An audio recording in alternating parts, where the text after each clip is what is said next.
All right, we'll go ahead and call this meeting to order. We're probably 15 seconds early, but that's okay. Oh, there we go. So Nathan, would you take the roll, please? Councilmember McPherson. Here. Councilmember Biggs. Here. Councilmember Laraway. Yes. Council President Bruce. Here. Mayor Steer. Here. And if you join me for the Pledge of Allegiance. I pledge allegiance to the flag of the United States of America and to the republic for which it stands, one nation, under God, indivisible, with liberty and justice for all. Thank you. First item is the consent agenda. Any questions or comments? I make a motion that we approve the consent agenda as published. Second. Motion's made and seconded for approval. Any discussion on that motion? Nathan, would you poll the council, please? Councilmember McPherson. Yes. Councilmember Biggs. Yes. Councilmember Laraway. Yes. Council President Bruce. Yes. And that motion carries. That takes us to public comments. Is there anybody who wishes to address the council? I have one person who signed up. Is there anybody else? Okay. Michael Rocco, you may have the floor, sir.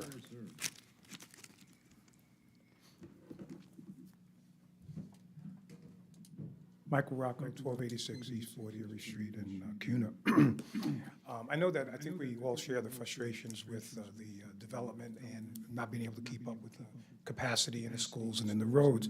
And then most recently, what was frustrating is that Meridian had their last city council meeting, and they approved two large developments, and one of them is right here. It's called the Summerlin West Sub. It's right by on Lake Hazel near Discovery Park, and we come to find out that all of those housing children are going to be going to the CUNA school. And I think one of the things that I felt was exposed from that is I think our CUNA school district does not do a good enough job. And they got criticized for it at that meeting. They come and they don't provide, when they talk about we're over capacity, but they're not providing the data.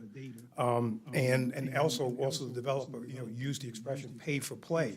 CUNA School District is using the tactic, and I don't say that with negative connotation, but they're looking to get something from the developer to compensate for the overcapacity situation.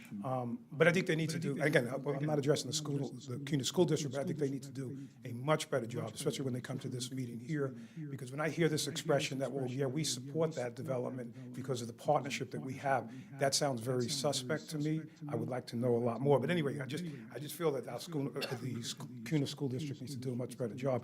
The other thing is I think what becomes very evident is we are stuck with levies and bonds probably for infinitum. I mean, I don't see us ever getting out of that. And I came from New Jersey, which is a very high school district, very high taxation district.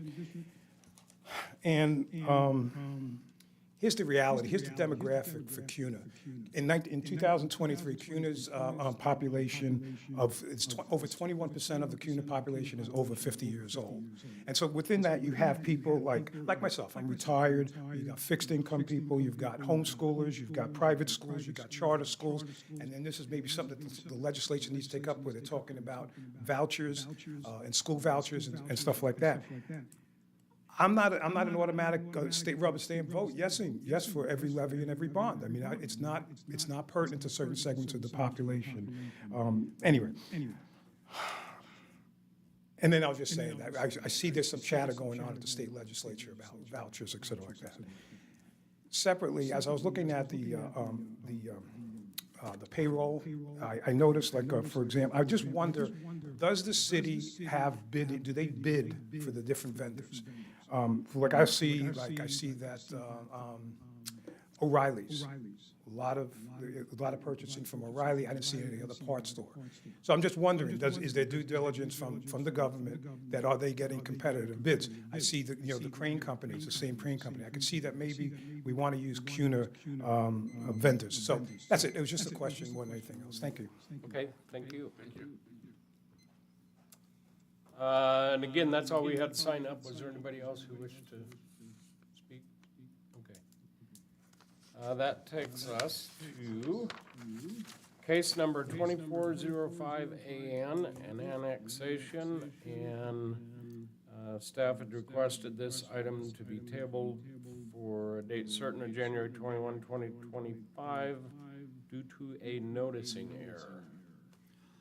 Make a motion that we table case number 24-05-A into a date certain of January 21st, 2025. Second. Motion's made and seconded. Is there any further discussion on that motion? All those in favor, say aye. Aye. Any opposed? And that motion carries. Same as the case for case number 2401 CPF.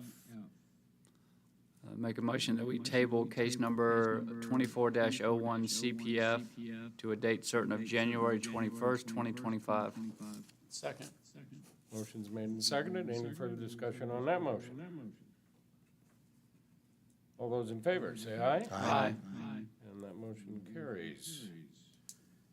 And that is basically all we had on the agenda for tonight, except for an executive session. Who do we need? Who do we need? Morgan. Okay, Yeah, drag him into it. all right, so Chief, Adam, Morgan, and Doug. Roundabout security. Make a motion that we adjourn to executive session 74-206E with Adam, Morgan, Chief, and Doug. Second. Okay, motion's made and seconded. Nathan, would you poll the council? Councilmember McPherson? Yes. Councilmember Biggs? Yes. Councilmember Laraway? Yes. Council President Bruce? Yes. And that motion carries. We won't be making any decisions in that executive session, and there is nothing on the agenda to consider for discussion afterwards. So basically, that will be the end of the meeting when we get done with that. So thank you for coming tonight, and sorry to have wasted so much of your time. 7 minutes.